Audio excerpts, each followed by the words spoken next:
Record తెలంగాణలో phone tapping episode కొత్త మలుపులు తిరగబోతోందా?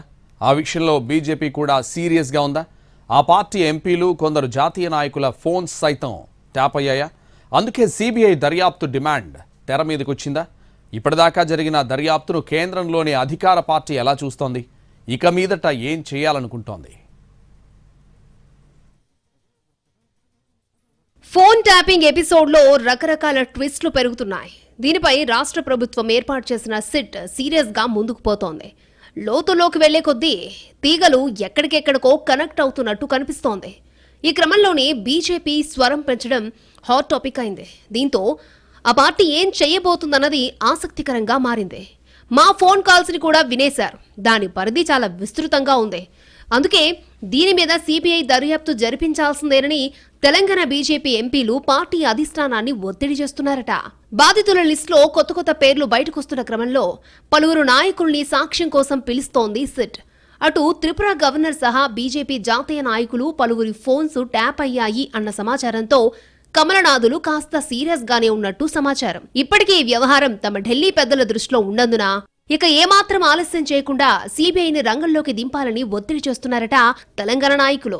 ఆ దిశగా కేంద్ర పెద్దలు జోక్యం చేసుకోవాలని గట్టిగా విన్నపాలు చేస్తున్నట్టు సమాచారం. అటు కేంద్ర పార్టీ సూచనతో రాష్ట్ర బీజేపీ ఈ వ్యవహారంపై హైకోర్టులో పిల్ వేసింది.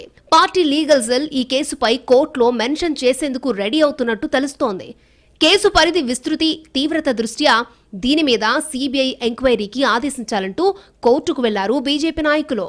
రాష్ట్ర ప్రభుత్వం మీద నమ్మకం లేదని, ఇతర రాష్ట్రాల నాయకుల ఫోన్స్ కూడా ట్యాప్ అయి ఉన్నందున సిబిఐకిస్తేనే వాస్తవాలు బయటకొస్తాయన్నది తెలంగాణ కాషాయ నేత వాదన. ఈ కేసును రాష్ట్ర ప్రభుత్వం వదిలేసినా మేం వదలబోమని గతంలోనే అన్నారు తెలంగాణ బీజేపీ అధ్యక్షుడు కిషన్ రెడ్డి. సిబిఐ దర్యాప్తు జరిపించాలని తాజాగా కూడా డిమాండ్ చేశారాయన. రేవంత్ సర్కార్ ఆ వ్యవహారాన్ని త్వరగా తేల్చదని, బీఆర్ఎస్ కాంగ్రెస్ ఒక్కటేనంటూ కామెంట్ చేశారు బీజేపీ ఎంపీలు బండి సంజయ్, అరవింద్. టెలికాం చట్టాలు కేంద్ర ప్రభుత్వ పరిధిలో ఉంటాయి కాబట్టి కేంద్ర దర్యాప్తు సంస్థకు ఈ కేసును అప్పగిస్తేనే పూర్తి వాస్తవాలు వెలుగులోకి వస్తాయన్నది కమలనాథుల వాదన. బీజేపీ ముఖ్య నేత బిఎల్ సంతోష్ ఫోన్ కాల్స్ ని కూడా విన్నారని, చివరికి బీఆర్ఎస్ ఆర్ఎస్ఎస్ పెద్దల్ని కూడా ఇందులోకి లాగినందున ఈ విషయంలో బీజేపీ సీరియస్ గా ఉన్నట్టు చెప్పుకుంటున్నారు. నాటి గులాబీ ప్రభుత్వ వ్యవహారంపై కాషాయ నేతలు డీప్ గా హర్ట్ అయి ఉన్నందున అంత ఈజీగా వదలకపోవచ్చునన్న అభిప్రాయం ఉంది రాజకీయ వర్గాల్లో. విదేశాల్లో ఉన్న వాళ్లను రాష్ట్రానికి రప్పించడంలో కేంద్ర ప్రభుత్వం జోక్యం ఉంటుందన్న విషయాన్ని గుర్తు చేస్తున్నారు. ఇలా మొత్తంగా చూసుకుంటే ఫోన్ ట్యాపింగ్ ఎపిసోడ్లో కాంగ్రెస్ కంటే మేమే ఎక్కువ సీరియస్ గా ఉన్నామన్నది బీజేపీ నేతల మాట.